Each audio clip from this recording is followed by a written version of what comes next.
Hey, I'm Zach. And I'm Jesse. So many people are excited about the Sondors Metacycle. We own one and we've been testing it, and we want to show you the results of our latest range tests. Coming up next on Now Let's Review. I gotta say, Jesse, there are a few reasons I was so excited to buy the Sondors Metacycle.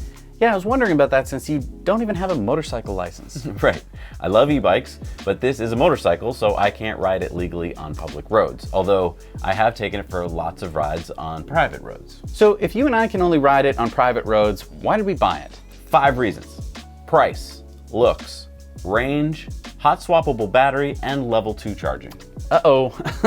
You do know that our Metacycle can't level 2 charge, and it doesn't have a hot swappable battery pack, right? Yeah, to be fair, I learned about the lack of those 2 features before I pulled the trigger to buy it, and I did it anyway, but really only because I wanted to share it with our audience. Without those 2 features, I don't think I would have bought it if it was going to be mine personally. And you do know that the price went up, right? Yeah, so let's get into it. Number 1, price. When I bought the Metacycle, it was $5,000. And don't forget the $700 white glove service delivery fee. Yeah, so effectively I paid $5,700. And now it's listed at $6,500 on Sondors' website. As the price rises from the $5,000 level, I believe this bike loses a lot of demand, and here's why. If it still delivered the other 4 things, looks, range, level 2 charging, and battery swapping, I think Sondors would still have a winner, but losing 2 of those 4 features... It does have amazing looks, and although it's not going to win any acceleration awards, it's still really fun to drive. And there's a really important yet subtle aspect to this bike that we need to tease out. This is not a motorcycle, in my opinion. This is aptly named. It is a metacycle. In my mind, it lives somewhere between an electric moped and an electric motorcycle. Right. It technically can go 80 miles an hour, but only for about 90 seconds, so not really a motorcycle in that sense. It's not as quick as most motorcycles off the line. And it doesn't have the range that you would expect from a motorcycle. But on the other hand, it would blow away any moped that I can think of in most categories. Okay, so if the Metacycle is this new product that lives between moped and motorcycle, then I guess the question is it worth $6,500? To answer that, I think we need to know one thing. What truly is the range?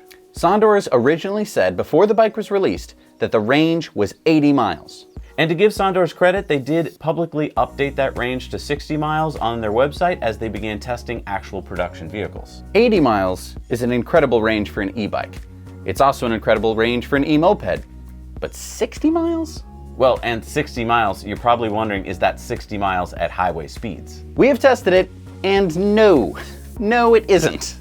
We've tested the Metacycle on 3 preliminary range tests: highway speeds, aggressive driving on back roads, and eco-driving on back roads. And here's what we found. At highway speeds, we found the Metacycle to have a range of less than 30 miles, 29.5 to be exact. Expect only to be able to go 1 or 2 highway exits, and don't expect to use the top speed of 80 miles an hour. It's more like a 70 mile an hour top speed. Again, it's really good that it can be driven on the highway because you obviously can't do that with an e-bike or a moped. So the Metacycle lets you go places that you can't go on those other 2, and this is a cool feature. It's just that it's not a real motorcycle that can travel on highways for long distances. Next up was our range test of aggressive driving on back roads. So think acceleration on roads with a top speed of about 45 miles an hour. We got a range of 41.4 miles. Right, so not full throttle all the time, but aggressive and using sport mode, which is much more fun than regular mode. Most of the power is between 25 and 45 miles an hour. And when we drove the Metacycle leisurely on back roads, so still hitting top speeds of 40 miles an hour, but not heavy acceleration, just Sunday driving, we got a range of 52.3 miles. And this is where I think the majority of customers for the Metacycle probably lives. Here in the, I don't need to ride fast, but I do like being able to keep up or even pass traffic and get to work quicker than I would on an e-bike. I'm commuting, say, 20 miles to work, so too much for the average e-bike every day, but the Metacycle has enough range to make it comfortably to work and back using typical urban or suburban roads. Interesting. So I think to test this, we should do exactly that. Test the Metacycle at average backroad speeds to see how far it can go. All right, let's pull up the map and see what would be a good destination. How about from here to Rockport? That's 55 miles from here. That looks perfect. It may be a bit of a stretch, but let's see if the Metacycle can do it. We are, I think, one of the first to get the Metacycle on the East Coast, so this should be some awesome driving footage that nobody has seen the Metacycle doing yet. We took it out on a nice fall day. The weather was actually in the 50s and dry, so kind of perfect in terms of range. The roads are windy and fun for the most part, with some really beautiful scenery. And again, I think this is where this bike shines. Getting to enjoy the quiet on some of these stretches at these speeds of 30 miles and 40 miles an hour is something that most of us have never experienced before. Yeah, it really is special and something you should experience for yourself, because it's a feature that I don't think gets talked about enough. Having the in-hub motor in the rear means that there are no chains or belts to make noise. This is a really quiet bike with very little vibration. The heavy one-piece forged aluminum frame really helps keep the bike feeling solid and smooth. All right, so we're off. One cool feature of the Metacycle is this phone holder with built-in wireless charging. While I think the concept is smart, I don't think Sondor's implemented it perfectly. Yeah, 3 things that they could have done better in my opinion. Number 1, the phone can slip around while you're driving, so it would have been smart in my opinion to have some kind of elastic strap or hold down of some kind to keep the phone in place. Number 2, my Pixel 6 with a case doesn't fit. I have to take the case off to fit it in there. In my opinion, they should have just made the dimensions a little bit bigger. And number 3, the clear lid is just kind of chintzy. It doesn't always open or close properly. I expected better quality. But it is really nice to have your phone easily accessible to take out at stoplights for checking directions or even snapping a quick photo. Now, according to Sondors, the peak efficiency of the bike is at 40 to 45 miles an hour, so kind of perfect for the kind of riding we're doing on this test, because most of the roads that we're on to Rockport are between 40 and 45 miles an hour. We charged it up to 100% the night before our trip, and it took 4.5 hours to charge from near dead battery to 100%. We traveled 39.6 miles before stopping at a friend's house in Beverly, Massachusetts for a bathroom break and to charge for 30 minutes. Back on the road for another 48 minutes of riding and 18.7 miles before arriving at Rockport with a battery in the red.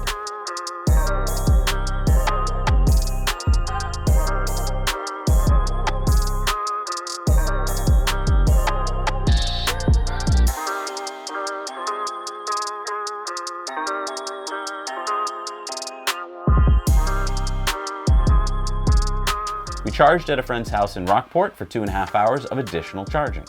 That got us enough range to head back towards home. But after 2 hours of riding, the battery was flashing red, so we had to stop in Wilmington, 35.6 miles, which meant that we had to pick up the Metacycle. Okay, so here's my problem with this bike. We traveled about 90 miles in total, but that's with 3 hours of charging. At these speeds, that's about all you can expect to do in a day and still have daylight. And we had to carry this pretty heavy, bulky charger in a backpack, and there's no other way to charge this bike. And that brings me back to why I was so excited about level 2 charging. That could have allowed us to make the round trip during the day. Yeah, it basically would have saved about 2 hours of charging time, and we wouldn't have to bring the charger with us. Now, there is a way to make this work without level 2 charging. How? The battery may not be hot swappable, but you can physically swap it. How do you know that? Well, because I got a second battery and I've seen it done. Oh. I think we should test that out in one of our next videos. Sure, but most people aren't going to get a second battery, and also, how would you even make that work? I mean, it's way too heavy to carry. It's about 60 pounds. I mean, what are you going to duct tape this to the back of the seat? No, my idea is that if you work, say, 40 miles from home, you could keep the second battery at work, charging at night, and then when you get to work in the morning, do a swap to be ready to leave with a full battery in the afternoon.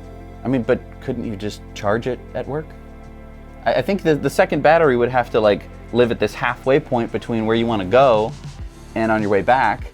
So that way you could, ride, say 40 or 50 miles, swap the battery, continue without stopping, but you then have that battery plugged in. So that way on your way back, you'd swap it again and then get to go home. Well, that's a video for another day. But back to range. I think this range test reaffirms what we thought earlier. This bike is meant for urban and suburban around town commuting. Basically nothing more than 30 miles one way. And that's if you buy a second charger and keep one charger at work and the second charger at home. But if you don't buy a second charger, then you're limited to about 15 miles each way. I agree. Sondor should almost consider supplying 2 chargers with this bike.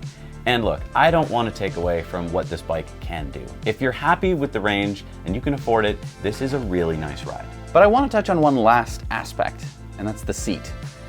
I mean, it's beautiful, but Oh, right, your butt. Yeah, some people don't mind the seat, and I think for short rides it's fine, but I think anything over about half an hour and you might wanna buy padded pants. I think we're also going to do an episode about trying to find a solution to the seat problem. So overall, I think Sondor's knocked it out of the park in terms of looks, enjoyment, quietness, and creating a new class of e-bike that lots of people will enjoy. But I think this really should give companies pause before they overpromise on the fundamentals: range, charging, and even top speed. And one last little thing, we were just moving the Sondors around this morning and we broke the rear light. And we've been having to be super careful of both the front and the rear lights because they stick so far out. And as we just found out the hard way, they're made out of a really cheap plastic. It doesn't have a lot of give. This is the kind of thing where you should have put, really stretchy springs or something so that you could whack into things, because you're gonna whack into things because they stick so far out. However, I think a lot of people just take these parts off anyway because they don't help the looks of the bike at all. I think they went for the cheapest option because a lot of people are gonna remove them. That means that you're not gonna have any. You need them. You do need them legally. So Yeah. unless you're gonna try and trick a cop and say, oh no, this is an e-bike that doesn't have any pedals, I think you're getting a ticket. Anyway, what do you think? We want to know what you think about this bike. Let us know in the comments so that we can test it out for you. Right, because that's why we bought it, so we can test it for you. And don't forget to subscribe so we can continue to bring you more products, more reviews, and more videos on how to help you in your e-mobility journey. Thank you for watching, everybody. Now let's review.